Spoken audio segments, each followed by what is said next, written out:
Job Corps is a program where they'll give you free residency. They'll give you 3 meals per day. You also get a place. All right, we're about to get started. Hope you guys learned something today. So, do we have any new streamers here today? Okay, good. Do we have any seasoned experienced streamers here today?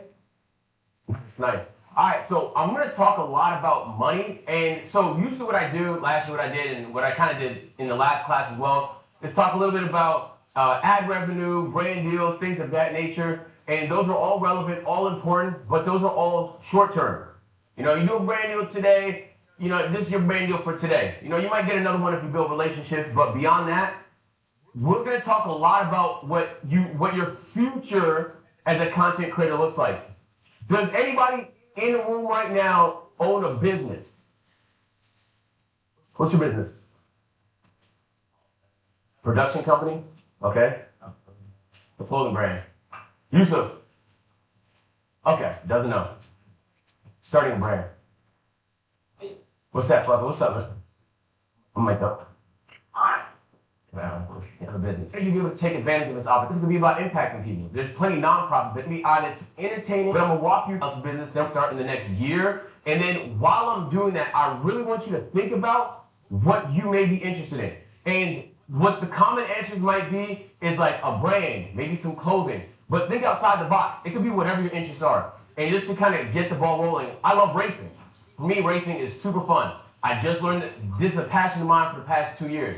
And so as I'm getting more into it, I was trying to think about ways to monetize that. So I love energy drinks. I drink 12 a day if I need to. And so my brain thinks, well, 12 is an exaggeration, I fight your eyes. My brain thinks if I love it. Okay.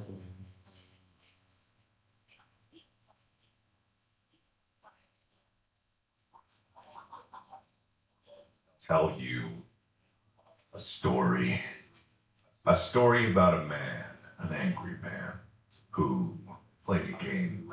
And in this game, some things happened, allegedly, by a developer. And in this man, not named, the who got it, Mike reigns that they sometimes just don't go the right way, someone. In the same recommendation, there is some of you were saying, like, you know, after I did the Five Nights at Freddy's stream, Mercy, that's called Bird Troll. My very clear and apparent redemption in Five Nights at Freddy's 2. Oh yeah, but I'm gonna play called Welcome to the Game 2 that I never beat. And I think I've been officially banned from ever playing it ever again. But Welcome to the Game 3 came out literally yesterday. And if this isn't Destiny, I don't know what is, right? So we're not going to turn up our nose to Destiny. We are going to look Destiny in the eye and we're going to say, hey, for it's kind of suspicious. Well, place in the kingdom. That's a good one. Oh, you're being serious. Is it a rabbit? This one, you know what times? That's pretty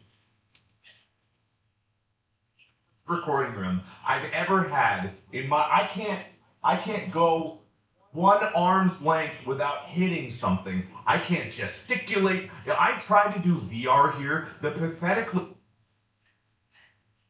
one had a lot of information that you needed to write down. All these targets. It's 1020 mode, but this is where there's more people here than there were before. So let me read. Hacks.pdf. You want down? Okay. Let's see. Live streams of anonymous confessional videos. Gambling will always. The developer sent a good vibe. Goddamn good.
You know, I've said this before, but when it comes to horror movies, there's not too many of them that are actually scary. But recently, a new challenger has arrived. A horror movie that might be the scariest one I've ever watched. Obsession. Oh, I'm excited to talk about this one. So today, ladies and gentlemen, I'll be going over Obsession, showing you why it's not only one of my new favorite horror movies, but also one of, if not the scariest horror movie I've ever watched. So y'all know the drill. Have your popcorn, get your stuffed animal, and try not to. The movie opens with this guy at a diner confessing his feelings to something. And I'm gonna be honest, y'all. The first thing I thought when I watched this, damn, he looks like Charlie Kirk. No disrespect to the actor, but tell me I don't see it. At least a little. Just a little. I really don't know what it was. I see it way less now, but at first, I swear, I actually thought my theater got like a Kirkified version of the film or something. That was before, though. Now I just think he looks like Ludwig. This guy's name is Bear. He's an awkward, shy, seemingly nice kind of guy. And right now, he's in the middle of confessing his feelings to a girl named Nikki. He's telling her all this sweet stuff about how she was there for him when he came to town, how she comforted him when his grandma passed, and even how she... This is Ian, Bear's friend, who, if you ever seen 13 Reasons Why, Loki looks like Bryce. And if you're wondering why he was interrupting, he's actually trying to help Bear, because turns out the girl Bear was saying all this sweet stuff to isn't the Nikki girl he has a crush on. It's actually just a waitress who agreed to help him practice, which, shout out to you. And even though she likes what Bear said, she thinks it would work with the real Nikki, Ian was not messing with it at all. He tells the waitress to leave, which I thought was so he at least gonna give her a tip or something. No. Sits down and tells Bear, look, bro, you gotta stop saying all this sappy, lovey shit, okay? Nikki doesn't like that. Your dead grandma? Who gives a... Look, bro, you gotta be mean, you know. Call her one of those mean names the buddies used to call her, like Freaky Nikki. Okay, I am exaggerating the voice a little, but that's the vibe of it, though. And then he tells Bear, whatever or whenever he decides to do it, he has time. Which is true. You don't have to rush everything in life. All Bear has is time.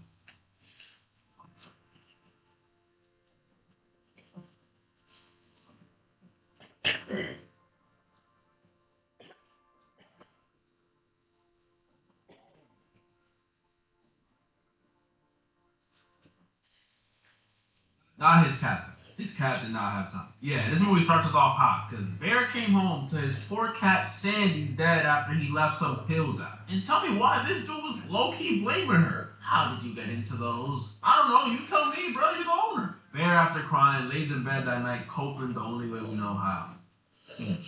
No, I'm just kidding. He's stalking his crush, which is not much better. Ooh, good news for Bear is actually calling him right now. She told him they should hang out tonight, but, you know, since Bear's cat kind of just died, he tells her he can't because he just has stuff to do. And remember when I said a second ago that Bear has all the time in the world?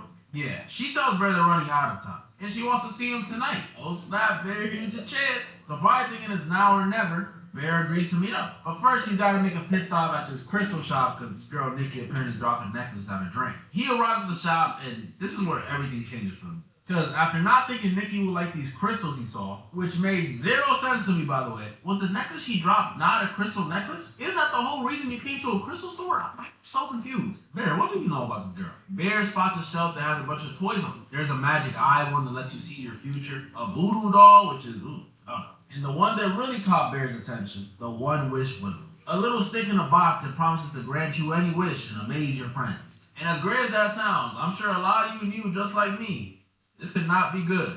Especially after the lady working there says, come back wanting to die. What the? So Bear buys the window and goes to meet with his friends with promise. And I'm not gonna lie, this bar scene is low-key one of my favorite scenes of the film. I don't know if it's because it's the last wholesome scene, or if it's because that's when we meet Sarah, no Glaze, or if it's because you can't tell how fake is Frank. Yeah, Nikki's the only solid one, but I'll get to that later. But I like it. And more importantly, this bar scene is where we learn more about the girl Bear has a crush on, Nikki. And I'm not gonna lie, you can see why Bear likes her. She's funny, making fun of Bear, calling him a sissy for drinking pina coladas. She's kind, willing to pay for his and everyone else's drinks, and she gives to the homeless. You can see why Bear likes her. That's why after they leave the bar and Nikki agreed to let Bear drive her home, I was excited for Bear. You're driving her home? She just said you guys are out of time? You said tonight is the night? Bear, tonight is the night. But this car ride home was the first of the many, many frustrating scenes in this movie. Because after chatting it up the whole car ride about Nikki wanting to pursue writing, how she feels close to Bear, the gift he got her, which she didn't seem too excited about. And most surprising of all, Sarah liking Bear? Okay, I see it. Bear did not say a word to Nikki about liking her. Not a peep. His literal only attempt at flirting or shooting a shot was following Ian's advice and calling her Freaky Nikki, which guess what? She did not like. Thanks, Ian. You were actually better off saying all that sweet stuff the girl said she liked earlier, bro. You were better off doing that. In fact, this was actually such a weak attempt by Bear. Nikki straight up asked Bear, alright, bro, let's get this over with. Do you like me or not? And here I was thinking it was over. Bear's not gonna say anything. But then she said this. Bear, this is a layup if I've ever seen it. After hearing her ask him straight up, do you like me or not? This dude Bear looks at Nikki and tells her, you know what? I'll be honest, Nikki. We're good friends. What's a burger, bro? Look, I'm not even trying to act like I've never been scared to ask a girl out. I definitely have. I understand the nerves. I've experienced them. In high school, Bear, you are 25, 26, whatever you are, you're grown. Over here doing anime girl finger touches and trying to do the bullying risk from in 5th grade? You are too grown, bro. You are scared to answer a yes or no question you wanted to answer. What happened to all that? Tonight's the night. What happened to that? Damn, bro. He could have just gone out there, shot his shot, get rejected, you keep it stepping. Or she says yes, you keep it stepping with a smile on your face. That's it, bro. Nikki walks inside, and since we're on the topic, and this is the last time we really see Nikki, you know what I mean? I gotta ask. Do y'all think Nikki liked Bear? I low-key think she did, but I think like is a little too strong. And I'm not even saying it because Indy said she thought she did too. I'm talking about the stuff in the car, like when she says if she likes someone, no one knows. Like, well, what that mean? What that mean? And also her just straight up asking him like we just saw. When he whistlers out and says no, she low-key seems a little disappointed. Is that just me or... I don't know, that's just my read on it. I'm not saying she liked him, but I think she would have at least been open to talking to Bear.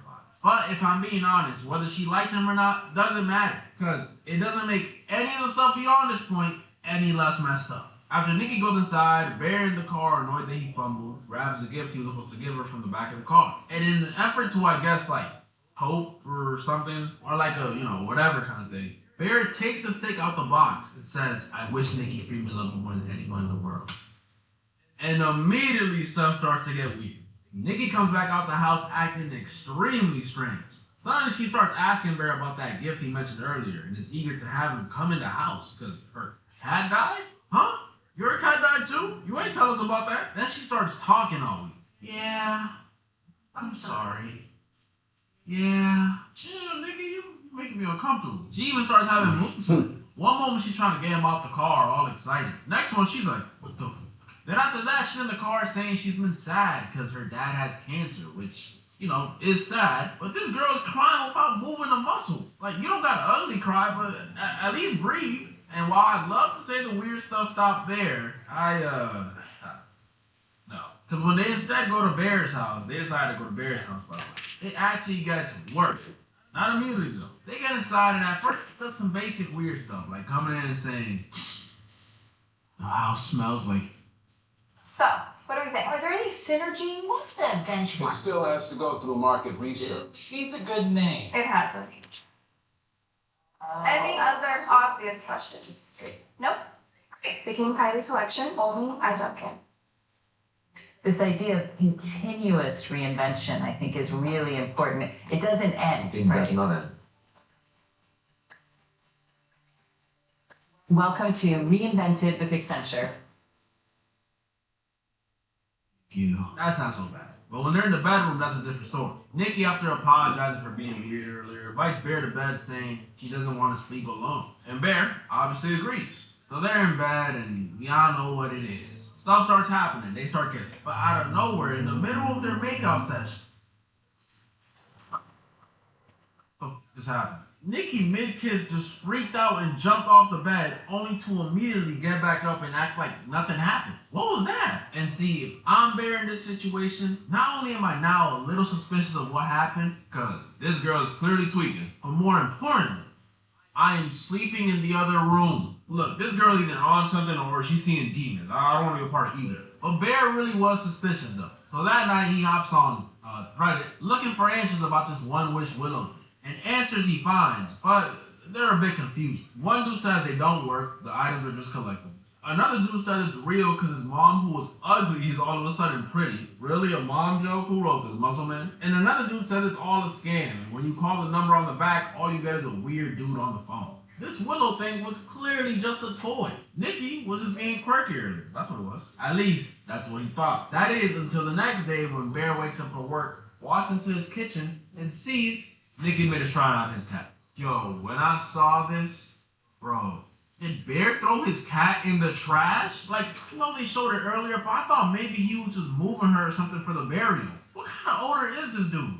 There were signs, y'all, there were signs. But this cat shrine stuff must have sparked some suspicion in Bear again, because the second him and Nikki got to work, he immediately tells Ian everything that went down. The failed confession, the dad dying of cancer, which Ian found weird, because apparently Nikki doesn't mess with her dad. I guess things change. The freak out, all of it. Well, except the fact that he slept next to her. Why are we hiding that, Bear? And after some discussion, they come to the conclusion that Nikki is off Molly. That's right. That's why she's been acting weird. It all makes sense now. It was the Molly. So to avoid that again, after work, Bear tells Nikki she cannot come over tonight. I don't need any drug addicts in my house, Nikki. But Nikki says she wasn't planning on it. I know that hurt his ego. He's probably like, yeah, okay, good.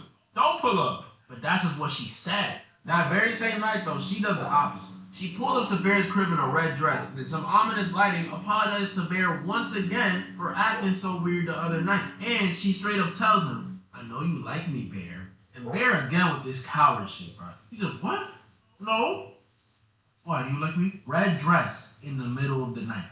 Are you that scared to get rejected, bro? Yo, shout out to the actor that plays Bear. I don't know how he does it, because he seems like a cool dude in real life, but he really does make you feel how pathetic Bear is. Nikki takes charge and says she likes him, and Bear says, me too. So you just not gonna question this? I mean, it only happened yesterday. Don't want to get her drug tested, nothing? Alright. And this leads to a montage of Bear and Nikki doing couples. Because yeah, they're dating. You know, watching movies, cooking together, did those AI couple photos people be doing, had Sarah and Ian jealous, everything. They did it all. And Bear was loving his dream, his fantasy, finally coming to life. Then came the dinner scene. One day while they're out on a dinner date, you know, talking about stuff like Bear wanting to be a food critic, Bear gets a phone call from Ian that changes things completely. Ian tells Bear that he followed up on that whole Nikki's dad having cancer stuff. He made some calls, and turns out the dude is perfectly fine. Matter of fact, he clocked into work today. And he also tells Bear that according to Sarah, Nikki saw Bear as a brother. So this her liking him stuff is just out of nowhere. And he then says, even if Sarah was maybe jealous and made that up, this is all still so weird. And if you still don't know what's going on, here comes your answer. Bear sits down as it hits him why Nikki has been acting so strangely. And to confirm his belief, he asks Nikki if she loves him more than anyone in the world.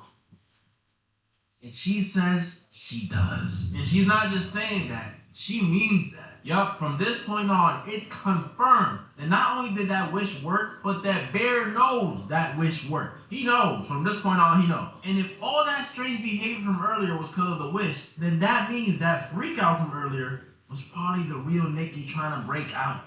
This is so messed up. I'm pretty sure everyone knew after the initial snap, but seeing it confirmed here just hit harder. This girl, Nikki, hasn't been acting like herself. Facts. She clearly hasn't been herself. I want y'all to understand how scary this is. I've had sleep paralysis before. and it is terrifying. If you've had it, you know what I'm talking about. You're laying there trapped in your mind, unable to move, thinking you'll never move again, not even a toe, nothing. You truly do feel helpless. But this is a whole different level. What she's experiencing is like 100 times worse. You're trapped in your own mind, just like paralysis, but you're having to watch your body move and do things without your permission, with a person that you never agreed to be with. This is messed up. And I guess Barry wanted to two-step verify this because he then asked Nikki if she was lying about her dad having cancer. And Nikki did not like that question, to say the least. No, don't do that. Bear starts to panic as she makes a scene. Honestly, I don't know what he's still doing. I would have seen this. Yeah, thank you. Nikki says, why does it matter that she lied about your dad having cancer? And Bear agrees. He does not care. Then the movie immediately cuts to the most messed up scene of the film. I obviously can't show y'all because of what's happening and also Bear's butt's all up on the screen, but I will talk about it. Bro, this dude Bear is a bad guy. This is real. Like, it's crazy I even have to say this. I thought Bear defenders were just rage baiters, but nah. Apparently, they're real. I just don't know how anyone can say he isn't. He literally just got confirmation. This girl's under control of the wish and immediately went and took advantage. I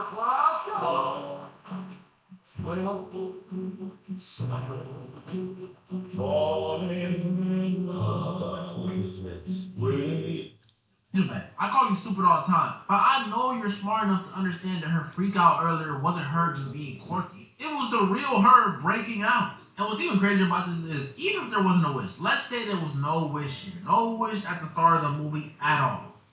Bro, she's not moving. How can you feel right doing this when the other person is like this? Did you even look at her? Not to mention, let's just say there was no wish and this was just how she was. This is someone who has been acting extremely strange lately, was just popping Molly and seeing things, and she was lying about her dad dying. Wouldn't you want to get her mentally evaluated? This isn't normal, bro. You're a bad dude. And it's even more insane because this was only the start of Bear not only doing messed up stuff, but allowing messed up stuff that literally scares him to slide just because he can't let go of the idea of having Nikki. Later that night, Bear wakes up to Nikki not in bed with him. What, she went to get water? I just think.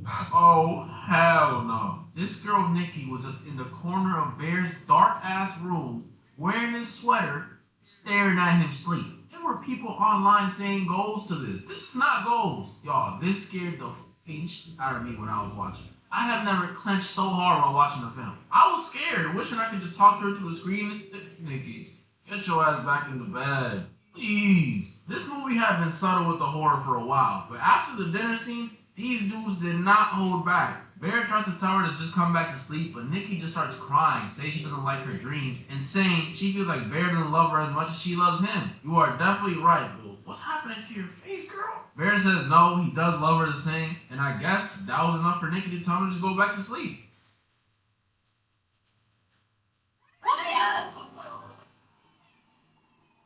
Holy fuck. Nikki disappears from the room and comes back with a vase of flowers in front of her face, so silent. But she says they're for Sandy. Oh my goodness, my heart was racing not knowing what this girl was about to do with flowers. Like, I know they're just flowers, but I don't know. And after all that, Bear was still cool with just thugging it out. Even the next day, when he wakes up with less hair because Nikki cuts him off, he doesn't care. Or when he's heading to work and sees she duct taped the entire door so she could try and make him stay home. He does not care. One of the only times we see him care a little, and I mean like just a little, as in like show a reaction that makes you think, he might want to end it, is when while he's at work with my goat, Sarah, getting along with her very well, very well, which I'm going to get into later, not now, I have my thoughts on this later. We see Nikki pack a lunch for him, and it's, a sandwich. I like sandwiches. Bear starts busting it down as him and Sarah talk about her college applications, and he was really enjoying it, getting audible with it and everything. Took a hefty bite. Nikki did her thing. Is that? And he's white. Is that salt? It was not so. Sarah, after saying Bear's upper lip stinks a bit, reads a cute poster that Nikki had left on the lunchbox for him that says, "What's the verdict on Cat?" The verdict on Cat? No, don't. Bear was eating Sandy. This happened and my whole theater said, ew, at the same time, like some Disney Channel sound, bro, I swear. Bro, that is disgusting though, bro. Poor Sandy too, man. She probably looking down from cat heaven pissed, thrown in the trash by her owner, turned into a sandwich, and a pathetic one at that. What this sandwich got? What we working with? A leaf of lettuce and one tomato slice? That's all we can whip up for little old Sandy? No cheese, you can't even toast the bread, nothing. And even crazier, you know what this means? Bear threw her back in the trash again. How else would Nikki have gotten access to her? How? Maybe she dug it up, maybe. But seeing how Bear acts after that little ritual scene, he was probably just perfect. Bear pukes and doesn't tell Sarah a thing, by the way, which is a trend that continues throughout the film. Bear, no matter how messed up stuff gets, doesn't tell anyone anything. Because he doesn't want them messing up whatever he got going on. You're sick, bro. Even in the car right after work with Ian, he doesn't say a thing. And Ian points out once again how weird this all is. And he says straight up, he feels like Bear is taking advantage of her. Bear gets hella defensive and Ian says to prove it. Tonight he's hosting a boys' night. And if this really is some normal non-codependency stuff, she'll let you pull up alone. And Bear says, I bet. So when he parks up in front of his crib, this dude starts practicing how he's gonna tell her, one, that she can't cook the cat. Probably the first time in history that line's ever been practiced, bro. And of course that he's going to the boys' night alone. Okay, now that one's definitely been practiced. But before he could go in the crib, Bear hears the willow he broke earlier do its little jingle. So he grabs the box and decides to call the customer service to, I guess, two-step verify again. Someone picks up, and it must have been that weird dude that guy on Threaded was talking about, because this guy is so chill that it's almost odd.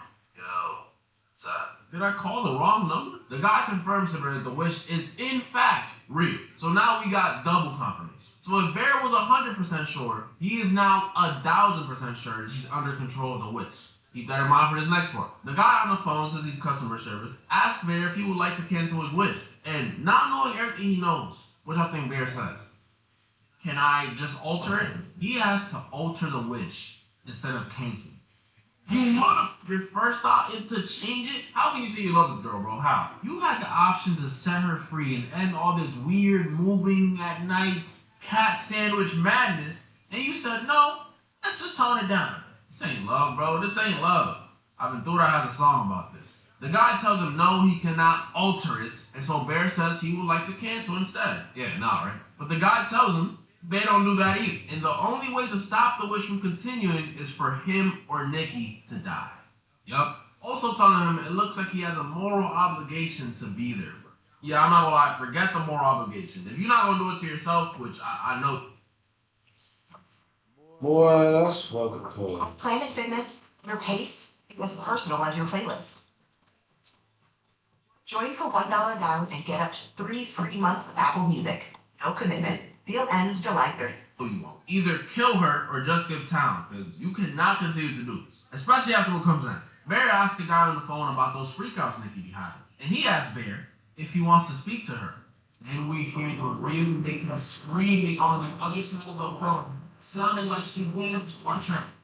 This scene genuinely just gave me chills, bro. Ugh, bro. Literally telling Bear straight up, Nikki is suffering, and the longer this little romance fantasy he has continues to go on, she will continue to suffer. And I was hoping this would be it. I was hoping after this, Bear would just break away or at least plan to do something to try and fix this. But no, turns out the guy that was too scared to answer a yes or no question earlier is too scared to do anything about this. Bear goes into his crib to find Nikki covered in damn near everything a human can secrete, bro. Yeah, she stood there in the same spot waiting for Bear to come home, just letting it fly. And by the looks of it, she might have ate some of it, which caused her to puke it up. Ugh, this poor girl. Nikki goes to freshen up, and just like he practiced in the car, he tells her, as if he's talking to like a kid or a pet or something, Nikki, we don't cook the cat. I am very upset at you. Yeah, that'll do it. Nikki just says, okay, but then Bear brings up the other thing he practiced in his car. Yeah, so Ian's hosting a boys' night. Yeah, that was funny. But you know the scary part about this scene is there's people in real life who have to deal with a boyfriend or girlfriend who's just like this. Like motherfuckers who you tell them, hey babe, so my friend wanted to Nikki says she heard Sarah's going to, and in fear of, I don't know, dirtying the rug again or gaining control of her body and leaving him. Bro, this caption literally says the scariest horror movie I ever seen, bro. Who would have fucking known that this shit was about some shit like this?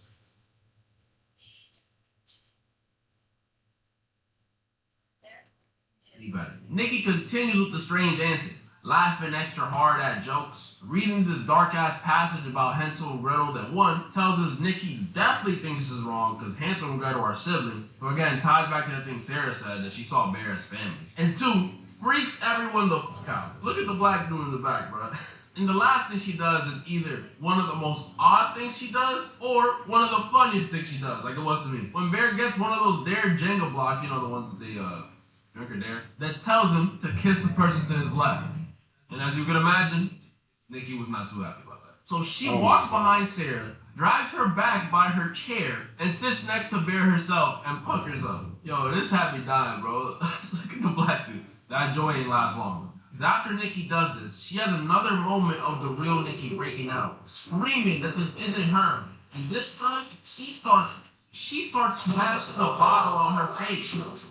And you wanna know what Bear does? He just sits there. Oh my god. Like, I don't expect him to murk her or himself in front of all these people, but at least try and stop her from hurting herself, bruh. You're such a bitch. After this, Bear takes Nikki to the hospital, but I guess they decide not to take her. I don't know if it's just me, but I find it a little messed up that none of her friends went with them to the hospital. Like, my friend can have diarrhea, but if you gotta go to emergency, we go into emergency. I'll just put a towel on the seat. I don't know. It's just strange to me. Bear and Nikki get home, and this is when Bear just starts straight up telling Magic Nikki if she can just be normal and act like regular Nikki. And he starts asking if the real Nikki is happy. Now, you just heard the phone call, which Magic Nikki just responds with, "Of course, I'm your freaky Nikki." Bear did not like that, and Nikki just starts crying, saying that she can be Nikki. She can. Yo, this part just made me feel bad for Wish Nikki too, because she's not a demon like people were guessing. I don't know what she is, but she was created to love someone more than anyone in the world, and she has feelings. Again, crazy ones, but she does have feelings. Ones that Bear can never match no matter what. He doesn't love her more than anyone in the world. He doesn't love her, period. He didn't even love the real Nikki. If he did, would this be happening? Just let it go. But yeah, my point is, in a way, this is torture for Magic Nikki too. Bear, of course, can't bring himself to at least try and call this off. And as he's saying that he loves her, Nikki just... I'm not gonna lie, I don't know what it was, but that was probably the most unsettling scene in the film to me. Something about that, like, backward, stop motion. Ooh, I'm good. And then she had the gall to tell us not to be scared, only to pump fake us right after? Oh, back up, bro. It's either this scene or the one that comes a little after this. Bear, freaked out by this, says, "Nikki, you're scaring me." But Nikki tells Bear she won't hurt him, but if he doesn't stay, she'll murk herself. Nice. Love when they threaten to do that. So Bear stays with her that night. And, of course, it continues. Because in actually one of the most tense scenes in the movie, while Nikki is sleeping, Bear is texting Sarah right next to her. Bro, even if this wasn't a girl who might feed you your own foot if she caught you, this would still be scary. I'm watching this. Bear, not only is this dangerous, but bro, you have a girl. The way Sarah's texting right now does not seem innocent at all. 2:43 a.m. saying, "I need to tell you something. Multiple things, ... What do those dots mean?" Bear tries to tell her he can't see her right now, but Sarah says if he don't pull up to the park, she's just gonna come over. That's the only way you gonna ever get about that shit. It's not your phone. Somebody gotta come fight. So Bear gets up to leave, but before he can exit the room, he hears Nikki say his name. And just like Bear, when I heard this, my heart sank. Just grabbing some water, dear. But this wasn't Wish Nikki ready to freak out and press him. This was the real Nikki, talking while the other Nikki is asleep and begging Bear to kill her. Y'all, this deadass broke my heart when I first seen it. You know what it is for someone to ask to be put down? You know how is the reason I thought this whole Bear being defended shit was just rage bait or fabricated. Because what he responds with is so blatantly messed up and selfish that I don't know how you could think he's not the villain. After hearing Nikki ask to be put down, Bear asks Nikki, what would be so bad?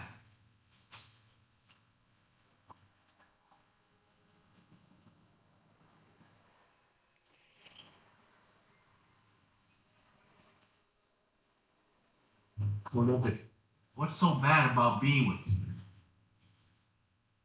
What's so bad about being with me? What's so bad about being with me? What's so bad about being with me?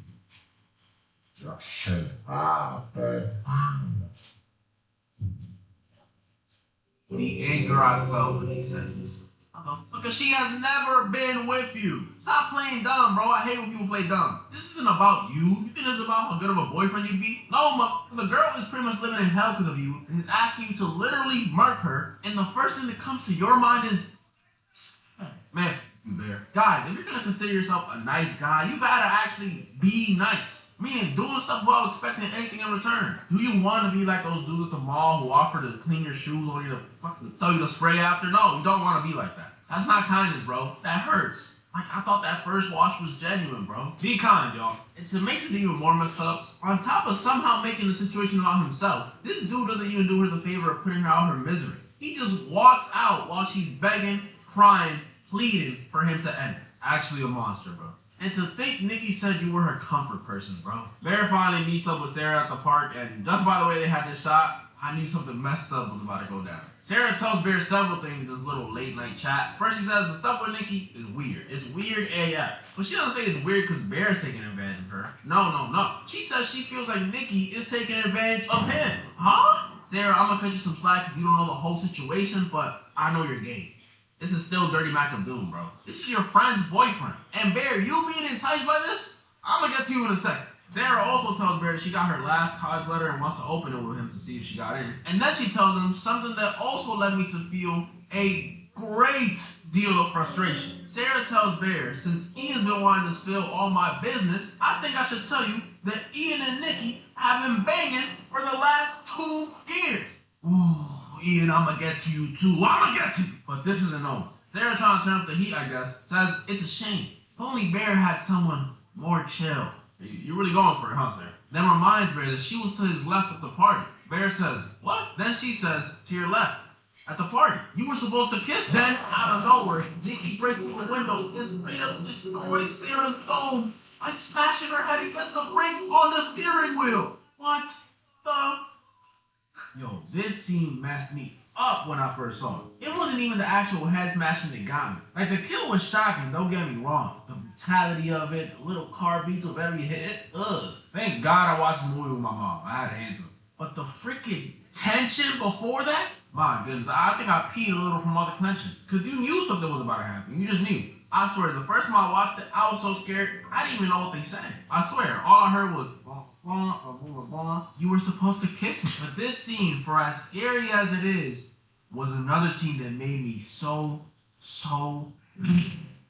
just another example of how stupid Bear is. Let's say he actually asked Nikki out earlier and got rejected and moved on. He could have potentially just been with Sarah, you know, someone who actually likes him. Like, it's not up to debate. We know she likes him. And it just seems like he knows her better. Like, I know we don't get much screen time with the real Nikki, but she didn't even know that she don't mess with her dad. This is frustrating, bro. All this stuff could have been avoided if he just moved on or shot his shot. Or if Ian just told Bear him and Nikki had stuff going on. Yeah, Ian, I'm on you now. Do y'all think if Bear knew Nikki and Ian were getting down for 2 years, he still would have approached? Maybe, but most likely not. So if Ian had just told him instead of doing all this weird, let me help you, bro, this could have all been avoided. Do y'all see what I meant earlier when I was talking about this friend group's dynamics? These dudes are fake. It's all fugazi. Bear likes Nikki, Sarah likes Bear, Nikki might like Bear again, depending on how you interpret the cards. And Ian and Nikki have been for 2 years. That's 20 years. And I'm sure y'all know this. You don't do that with your homies. These dudes are not friends. You could go up to this friend group and try and explain what platonic means, and they just gonna be like, friends without or some weird love triangle thing? But yeah, this brick scene was messed up. It makes it more messed up that Nikki starts hugging Bear after, telling him, it's all your fault. It's all your fault. I mean, she ain't wrong, but damn, that's creepy. And even more messed up than that, and actually very sad, is that after helping Nikki dispose of the body and her telling him to go home, which I found strange when I was watching. Like, I know he's distraught, but if I'm Bear, I'm questioning that. Normally, you want to be all over me, but now, all of a sudden, you want me to go home? Was it something I said? We see Bear at some random spot in his car, taking in everything that just happened. And remember that letter him and Sarah were going to open in the car? Well, Bear opens it, and she got accepted. This was so heartbreaking, bro, and I knew it was going to happen, too. The second I seen that letter, I fucking hate you, Bear. Bear, at this point, finally, at this point, decides he has to find a way to stop this. Not the cat shrine or the cat sandwich, not the realizing she's trapped or smashing the bottle on her head. No, it took someone having to die for him to at least look for a way to stop As someone who designs and builds with AI for a living, I am genuinely picky about what makes it into my workflow, and superhuman docs are in a spot. The challenge isn't generating AI ideas anymore, but turning them into something that your team can actually use together. That's what superhuman docs from the makers of Grammarly actually fixes. It's not just a doc, it's where your team can write, build, and track seamlessly with AI every step of the way. Nova had tried to get away from him more than once. She even got an order of protection in 2007, but canceled it less than 2 weeks later. By January 24th, Frederick had already crossed way too many lines. Evidence showed Nova was holding Ava when she was shot. Noah was left alone with their bodies for hours and told police Frederick did it. He even gestured to keep quiet, which is absolutely chilling. Surveillance caught Going's vehicles around the townhouse multiple times leading up to the murders. Then he ran off to Michigan City, Indiana, where he was found using a hotel pool and laundry room. Real smooth. Gunshot residue was found in his car. During the trial in 2013, he denied everything. No surprise. But the jury needed only 4 hours to hand him a guilty verdict. He got life in prison, no parole. The judge didn't hold back either, calling him a predator. Eddie Cherry ended up with custody of Noah. Nova's family and Greg Oden's ex-girlfriend with visible facial injuries, swelling, cuts, and blood on the furniture. The place was a mess. A flower pot had been knocked over, and a witness, the victim's best friend, told police that Oden had punched her in the face. Oden didn't try to dodge it. He had controversy. Back in 2011, Derrick Rose was at the top of the NBA, an MVP in face of the Chicago Bulls. Feature Derrick Rose's PED controversy. Back in 2011, Derrick Rose was at the top of the NBA, an MVP in face of the Chicago Bulls. Then an interview in ESPN, the magazine dropped, and things got weird fast. In it, Rose was asked to rate how bad performance-enhancing drug use was in the league. The scale ran from 1 to 10, and he supposedly said 7. His exact words, "It's huge, and I think we need a level playing field, where nobody has that advantage over the next person." Naturally, that stirred the pot. The media ran with it, fans debated it, and the league's image took a hit. But then Rose, through the Bulls, backtracked. He said he didn't even remember being asked that question, and if he did answer like that, he must have misunderstood what was being asked. He denied believing there was and he made ESPN the PED controversy. Back in 2011, Derrick Rose was at the top of the NBA, an MVP in face of the Chicago Bulls. Then an interview in ESPN, the magazine dropped, and things got weird fast. In it, Rose was asked to rate how bad performance-enhancing drug use was in the league. The scale ran from 1 to 10, and he supposedly said 7. His exact words, "It's huge, and I think we need a level playing field, where nobody has that advantage over the next person." Naturally, that stirred the pot. The media ran with it, fans debated it, and the league's image took a hit. But then Rose, through the Bulls, backtracked. He said he didn't even remember being asked that question, and if he did answer like that, he must have misunderstood what was being asked. He denied believing there was a PED problem in the NBA at all. Meanwhile, ESPN didn't blink. They stood by their report, said the interview happened in November 2010, and that the quote was accurate. According to them, the reporter got it right, and the quote wasn't taken out of context. So now, the ESPN, the magazine dropped, and things got weird fast. In it, Rose was asked to rate how bad performance-enhancing drug use was in the league. The scale ran from 1 to 10, and he supposedly said 7. His exact words, "It's huge, and I think we need a level playing field, where nobody has that advantage over the next person." Naturally, that stirred the pot. The media ran with it, fans debated it, and the league's image took a hit. But then Rose, through the Bulls, backtracked. He said he didn't even remember being asked that question, and if he did answer like that, he must have misunderstood what was being asked. He denied believing there was a PED problem in the NBA at all. Meanwhile, ESPN didn't blink. They stood by their report, said the interview happened in November 2010, and that the quote was accurate. According to them, the reporter got it right, and the quote wasn't taken out of context. So now it was a classic case of player versus publication. No follow-up clarification came from Rose. No correction came from ESPN. The quote stayed in the public record, and so did the denial.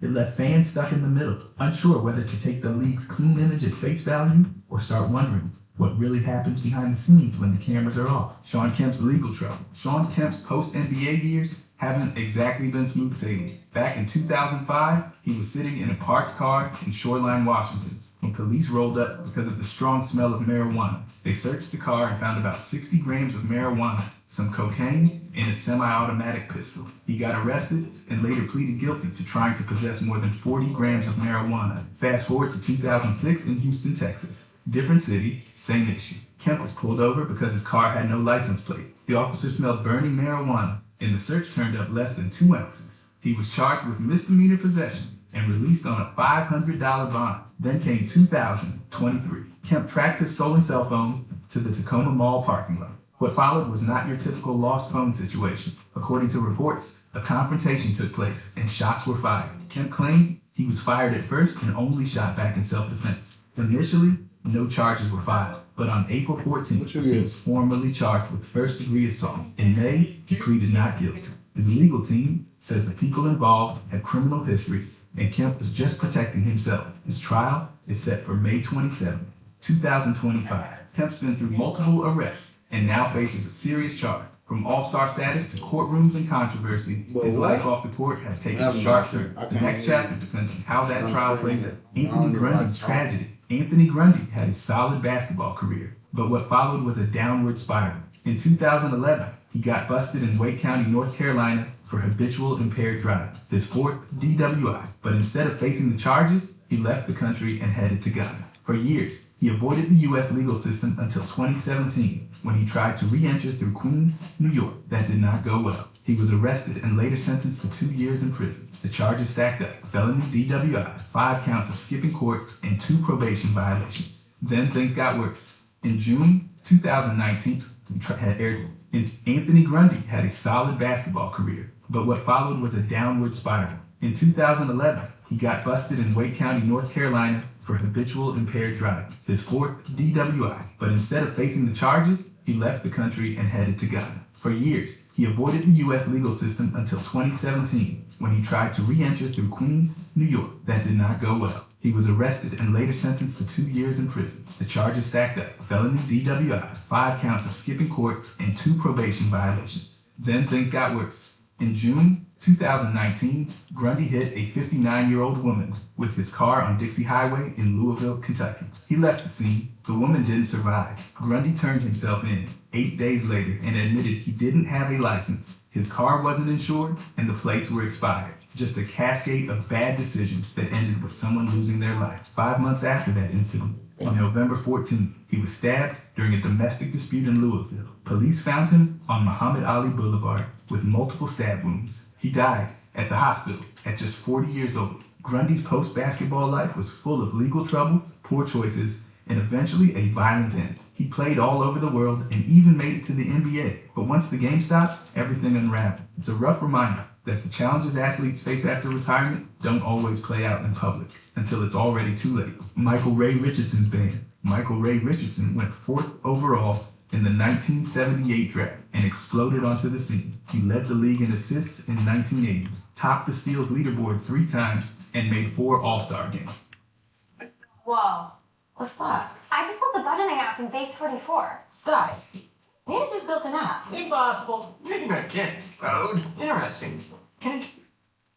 He even snagged the comeback player of the year in Steve Francis's nightclub fight. In September 2013, a Houston nightclub turned into a low-light reel when Steven Jackson and Steve Francis got into it during a live performance. Jackson, who was going by his rap name, Stack 5, was on stage when Francis came up behind him. Whatever was supposed to happen clearly didn't, because Jackson ended up with his hand on Francis's throat. The whole thing was caught on video and made the rounds online. Social media got loud fast, but legally, nothing happened. No charges, no arrests, just grainy footage of 2 former NBA players throwing away cool points in a crowded club. Later on, Jackson went on ESPN's Highly Questionable and explained the beef, or lack of one. He said they were never friends, never hung out, never even ran in the same circles. According to him, Francis showing up behind him like that was unexpected, especially in a packed space where tension was already high. Francis never publicly responded, and both of them moved on. But the moment stuck.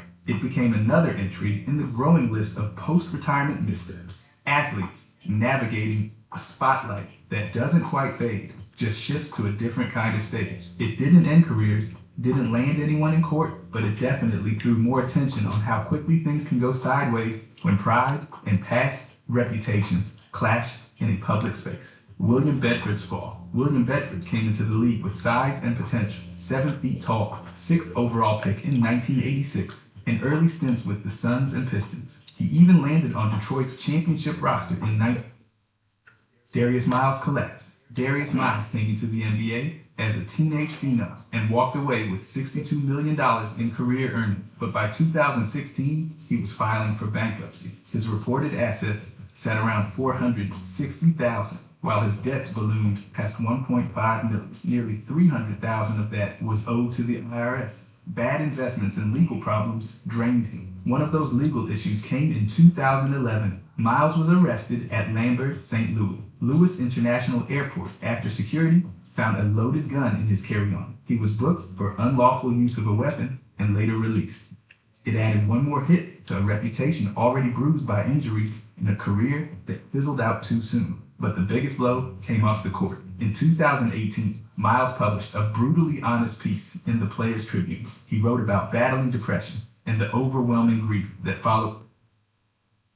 I'm a very intelligent person, man. You can't play with me, man. Then falls in prison, and look the word up. You gotta fall. This numbskull delinquent is Tyler Deshane Hayward, coward who had just fired 18 shots on an unsuspecting victim, and now thinks he can fool cops and get away with it. Why did you shoot that guy? I didn't kick anybody. I don't know where the person is. Tyler, we have facts. We have facts. No. We have facts right now. No. We have facts. But what he doesn't realize is that his own girlfriend is playing star witness, and she just gave him up on a silver platter. We spoke with his girlfriend, and she showed her that same exact picture.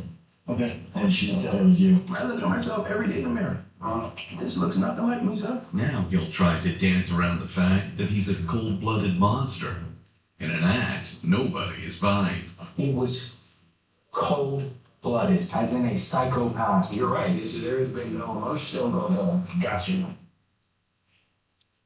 I built this website in 5 minutes with Wix Harmony. So I came across this image recently and thought to myself, what if I built an entire brand around this? And so I opened up Wix Harmony with one goal, to see how quickly I could turn a random idea into a real online business. I typed in this prompt and then Wix Harmony started building the site. And in less than a minute, this is what it created. Honestly, it already looked really good. I mean, look at this. But obviously I wanted to make it feel a bit more like mine. And so I made a few quick edits, like changing some of the text, generated extra visuals to push the creative direction further, refined the brand identity using the brand kit, and then made a few last manual tweaks to perfect everything. And the best part, I still had full creative freedom to customize anything I want. And so after about 5 total minutes, this was the website. And the very last step was connecting a domain, and somehow CAPTCHAclothing.com was actually available. So now I am officially the owner of a fully functional CAPTCHA-inspired clothing store that I built in literally just 5 minutes. And now I'm ready to sell. So if you have an idea, build your own online business today using Wix Harmony. And let me know what you create. On the morning of November 5th, 2023, just after 5 a.m., 23-year-old Wesley Francis was viciously gunned down at a Circle K gas station in downtown Charleston, South Carolina. 18 rounds were fired, 16 shots landed. CCTV footage, too gruesome to share, captured the entire incident. It showed an armed man getting out of a Nissan Altima and waiting for Wesley to exit the store before walking up to him and shooting him point blank. Within hours, investigators tracked the vehicle to 26-year-old Tyler Deshane Hayward, where he was staying at his girlfriend's house in Hollywood. While the footage was low quality, detectives were able to match the clothing of the person in the video to the clothes Tyler was wearing at the moment of his arrest. More than that, and without his knowledge, Tyler's girlfriend immediately identified him as the person in the footage. A fact that will almost steer detectives in the wrong direction when trying to figure out what had pushed Tyler to such violent extremes. Because more horrifying than the crime itself was Tyler's cold-hearted motive. And you obviously can understand, read, or understand this conversation with him, right? I still don't even know why I'm here. Okay, well, so we'll get into that. And the reason we have to go through this is you are under arrest, right? So, like I said, we obviously want to talk to you about that, but we do have to go through this. Again, it's just your rights, and then we'll go through it, okay? Can I ask what am I being arrested for? Yeah, you're being arrested with murder. What? Well, again, that's what your charge is. Your charge is for murder. And again, how we got to that point, I'm happy to talk to you about it. You just have to go through this. I don't like being arrested. Do you want to talk to me? I don't get no gun limits, and I don't like being arrested. Well, from an incident that happened that we've been investigating. But again, I don't want to go into any other details. I'm happy to have this conversation if we want to. If we just have to go through this, if you're willing to do it. I'm saying I'm in the room, but I'm asking. Because I asked before y'all pulled up. When y'all pulled up, I've been asking the whole time like, what's going on. Right. So for us to be able to explain everything to you, we just have to advise you of your rights. It's just something that is a formality that we have to go through. And I'm happy to talk to you. It sounds like you want to talk to us as well. So like I said, we just have to go through this. This isn't an admission of anything. It's literally just saying that you know your rights. And with that being said, you want to speak with us? I'm willing to talk. Okay. I still don't know why I'm being arrested. All right. So, like I said, basically, we want to kind of just go over, your past few days, what's happened over the past couple of days for you, and then, how we got to this point. So, if you just start with your day on Wednesday, kind of tell me, I know when we were talking to your girlfriend, she says you work with your dad, at a tow company and things like that. Do you guys ever have, have you ever had any issues in your relationship or anything? I mean, we argue, but that's about it. Okay. When was the last time you had an argument with her? Probably Friday night. Okay. Tell me about that argument. It was not, man, I just don't like how when she's not around me, she's vulnerable to other people. Of course, you gotta communicate with other people because you're on my job. Sure. But that don't mean you smiling at me face and, I don't have time for it. Okay. But other than that, that's what our argument basically be about. So normal relationship arguments, things like that. Okay. All right. And so you said that argument was Friday. So yesterday night, was it overnight? Last night, almost like this morning. I want to say last night, this morning. Okay. Really nice. It's important to remember the timeline for this case. The incident occurred on a Friday morning around 5 a.m. At the moment, it sounds like detectives are asking him about a different time frame altogether. But they are just baiting him. When they finally do confront him, he's going to have to pull a rabbit out of a hat to explain it away. For now, Tyler's story will change more times than a chameleon changes color in a bowl of Skittles. Okay, all right. Did you end up staying at the house with her that night? I was home with her. You were home with her? Okay. Okay. And at any point, did you leave to go cool down? I went to my house. Okay. I went to my house. How did you get to your house? I took the car. Whose car? Or which car? I took her mom's car. Okay. To my house. I went to my house and put some gas in the car. Okay. Went home. Which one's her mom's car? I think the Nissan. Okay. So, and just so I got this right, you're saying that last night, Friday night morning, you get into an argument, you take the Nissan to go to your house, and do you know what time that was at? Not specific. My phone was good. I don't really remember. Okay. And so was it night? Are we talking nighttime? I want to say around evening time. Okay, but it's dark out. It was pretty dark. Okay. All right. And have you driven that car before? No, sir. That was the first time you taken it? First time. Okay, so you just needed to get out of there and... Yeah, just clear my head first. Fair enough. That's understandable. We've all married, we've been there before, so... How long you been married? I'm still a little bit new. I've only been in 5 years. So I ain't gonna make it a whole year yet. How long you been married? 9. How you do it? A lot of patience. And cooling off, right? Taking a ride every once in a while. That's fine. And it's my understanding you live there with your brother, right? Yes. Okay. Was he home? I think they were home for a while, but then I left. I left to go back to the country. Okay. And so, how long do you think that you're at the house for? What other kid do you Right, approximately. I stayed inside of the yard for a while, smoking cigarettes. Possibly 2-3 hours. So 2-3 hours from Hollywood in the country to... No, I mean sitting in my neighborhood, 2-3 hours. Oh, in North Charleston. Yes. I got you. Okay. So, and so I'm not familiar. Are you in a standalone house over there? Or is it like an apartment? It's an apartment. Apartment complex, okay. Is that your actual... Right. And so when you're up there, then, you're up there and then eventually you go back to the country? Well, I stayed in the neighborhood for about 2-3 hours. Yeah. You know what I'm saying? Trying to just separate myself, you know what I'm saying, for a second. Totally. After that, I went home. Okay. And when you went home, What was your guys' conversation when you went home? Why did you take my mom's car? I'm honestly, I took it just to get away, like, just to get away. I was mad at the conversation. It was escalating to a point I didn't want, so I moved, separated myself, came back when I cooled down. Okay. And so when you got back, like, was she awake? Was she sleeping? She waited, I think, bro. She said she waited for about 2-3 hours until I came back. Okay. Did you talk to her on your phone when you were gone? The only time I spoke to her was at the gas station. Put in. She showed up. Okay. But it was a crazy night. Okay. Why do you say it was a crazy night? Arguing.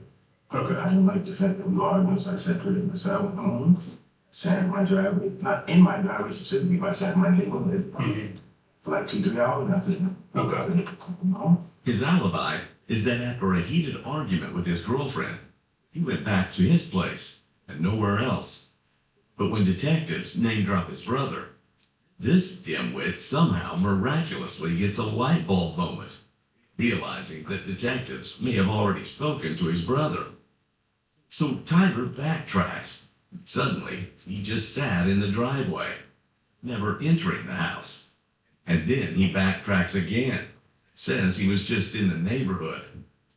But even that story will go up in flames when detectives tell him what his girlfriend had to say, because she knows a lot more than she was letting on. And you said that her mom's car is a what? I think it is a Nissan. Okay, do you know what color it is or anything? It's kind of hard to tell. At that time, it looked like another color. I got you. But it's kind of another picture. Okay. I'm partially blind to something right out. I can't really see. Okay. Does that look like the car that you were in? Wait, if you were locked up at any Illinois juvenile detention center, such as Cook County, the Audi home, or anywhere else in the system, a global settlement may be coming in 2023. Illinois staff allegedly engaged in inappropriate behavior toward inmates. Now more than 600 lawsuits are already filed, just like the Catholic Church and Boy Scouts case. What if my story doesn't count? Most people never. It looks similar to her, bro, but I'm not sure. Okay, but now, so that's a general looking car that you were in at that time then? No, it looks similar to her car. Right, that's what I'm saying. Nissan, I'm not sure what specific type of Nissan that she has. Got it, okay. But from what you remember of her car, that car looks similar to the one that she has? Similar. Correct, okay. All right. New model cars, Hey, you aren't kidding, especially all the different ones there are. So, all right, and so when you get back, do you guys have any conversation or anything like that? I know you said you make love and that's about it. The main part she talked about was why I took the car. Okay.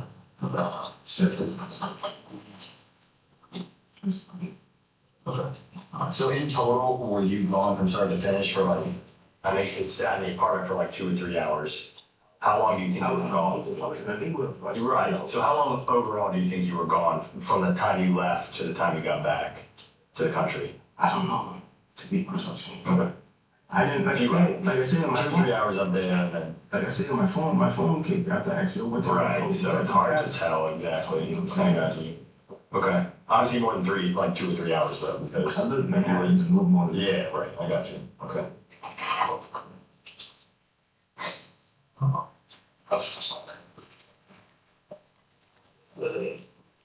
And so, when you go back there, you stay there for the day? To her house? Yeah. Yeah. Yesterday? I stayed there at her house that night, this morning. And came outside to smoke a cigarette.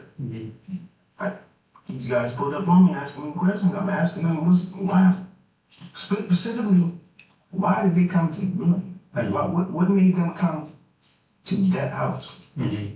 Gotcha. Specifically. Right. Don't ask questions you don't want the answers to, Tyler. Somehow, he still lives in the Stone Age under a rock and has never heard of CCTV. There's a reason they asked him about the car. What detectives tell him next should make it crystal clear that the jig is up. And how Tyler will just keep finding the evidence is pure comedic gold. And if you enjoy getting a giggle out of astonishingly dumb criminals, then please subscribe so that we can bring you more videos like this one. And the thing is that kind of where we're at this point is that we know what you're saying is as we know is you're being truthful to an extent, but you're also leaving out a lot of detail. Like kind of what else happened after, while you were and after the altercation that you had with your girlfriend. I'm saying what you've been saying. So that car, right, that we went to do the search warrant to that truck, right? We took that Altima, okay? So we know the tag to that Altima. All right, so that's the car that you're in that night, right? Right, so obviously we have camera systems and things like that, so all around everywhere, right? Picks you up on various highways and things like that. And so that's why we kind of asked, like, are you leaving anything out, deviating from that general area? Because we have a lot of cameras and license plate readers that pick up that car, right? Or at the time that you were gone. And it deviates a little bit more from just coming from the country to North Charleston and back. So can you pinpoint exactly where? Because I told you my story. I don't know nothing else. That's probably it. Go ahead. Well, so how you say that this is a similar car to her mom's, right? So we can tell you that is her mom's. That in this picture, right? So we can say that because of license, like he just mentioned, license plate readers, and then in Charleston, this is a city of a lot of people that is big in tourists. Safety is a big thing, so we have cameras all over. So we're able to actually track this car all around as it's driving around downtown, Blood. Okay. I said I took cross group to Parker's. Right, I understand. Yeah. What's that? I took Parker. I took cross group to Parker's. Yeah. To buy a black and mild. Okay. After I ran, I packed a cigarette. That was my head. Okay. And I guess my question with that is so how does it kind of, if we know that the car ends up in downtown and we know that you're in it, but you're saying you never made it down